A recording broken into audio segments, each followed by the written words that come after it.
ఆయన ముఖ్యమంత్రి అయిన ఈ 7 నెలల కాలంలో ఫీజు రియంబర్స్మెంట్ ని ఆపేశాడు, అమ్మఒడిని ఆపేశాడు, చేయూతను ఆపేశాడు, మెడికల్ కాలేజీల్ని కట్టడం ఆపేశాడు, నాడు నేడు స్కూల్స్ రెన్యువేషన్ ఆపేశాడు.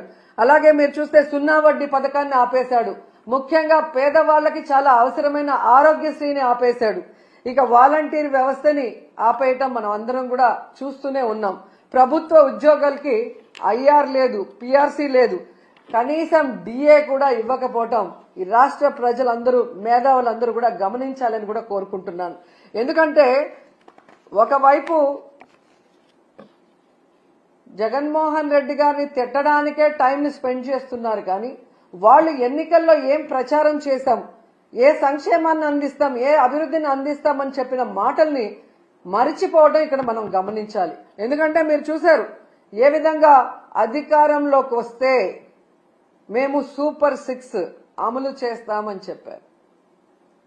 ఈయన లోకేష్ అయితే మేము సూపర్ 6 అమలు చేయకపోతే నా కాలర్ పట్టుకొని అడగండి అన్నారు. ఏ కాలర్ అండి? రైట్ కాలరా, లెఫ్ట్ కాలరా?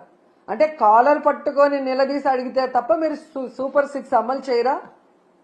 ఈరోజు చూస్తే చంద్రబాబు నాయుడు గారు ఎంత కూల్గా సంపద సృష్టించాక, ఆదాయం పెరిగాక అప్పుడు సూపర్ 6 ని అమలు చేస్తామని చావు కబురు చల్లగా చెప్తున్నారు. మరి ఆ రోజు చంద్రబాబు నాయుడు గారు, పవన్ కళ్యాణ్ గారు ఎన్నికల్లో ప్రచారం చేస్తున్నప్పుడు మీకు తెలీదా? ఎందుకు ఆ రోజు ఇదే మాట చెప్పలేదు? మేము వచ్చాక, సంపద సృష్టించాక, ఆదాయం పెరిగితేనే సూపర్ 6 అమలు చేస్తాం, లేకపోతే చేయలేమని ఆ రోజు ఎందుకు చెప్పలేదని అడుగుతున్నా. ప్రజల్ని మోసం చేయాలన్న ఆలోచనతోనే కదా అబద్ధం చెప్పారు. మళ్ళీ మీరు చూస్తే చాలా ఎటకారంగా చంద్రబాబు నాయుడు గారు, మీరు కూడా వినుంటారు, పెద్ద గొంతేసుకొని చెవిలో మైక్ పెట్టుకొని తమ్ముళ్ళు బటన్ నొక్కుతాడంట జగన్మోహన్ రెడ్డి. బటన్ నొక్కడం పెద్ద విషయమా? మూలనున్న ముసలమ్మ కూడా బటన్ నొక్కుతుంది అని ఎటకారంగా మాట్లాడాడు. మరి మీకు కూడా 73 ఏళ్లు పూర్తయ్యాయి కదా, మూలనున్న ముసలమ్మ బటన్ నొక్కగా లేంది 73 ఏళ్ల ముసలోడివి మీరెందుకు నొక్కలేకపోతున్నారు ఆ బటన్ అని ముసలోళ్ళందరూ గుసగుసలాడుకుంటున్నారు. మీకు వినిపిస్తుందా?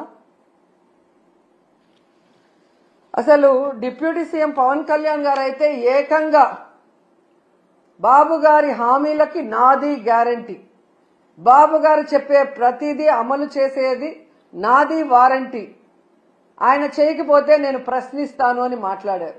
మరి ఈరోజు పవన్ కళ్యాణ్ గారు ఈ సంవత్సరం ఇవ్వాల్సిన తల్లికి వందనం, రైతు భరోసా, నిరుద్యోగ భృతి, ఫ్రీ బస్సు, ఆడబిడ్డ నది ఎవరిస్తారు?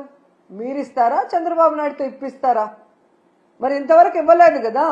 మరి ఎందుకు మీరు ఈ కోట్లాది మంది ప్రజల తరఫున నిలబడి చంద్రబాబు నాయుడిని నిలదీయట్లేదు? ఏం అడ్డం వస్తుంది మీకు అని ప్రశ్నిస్తున్నా.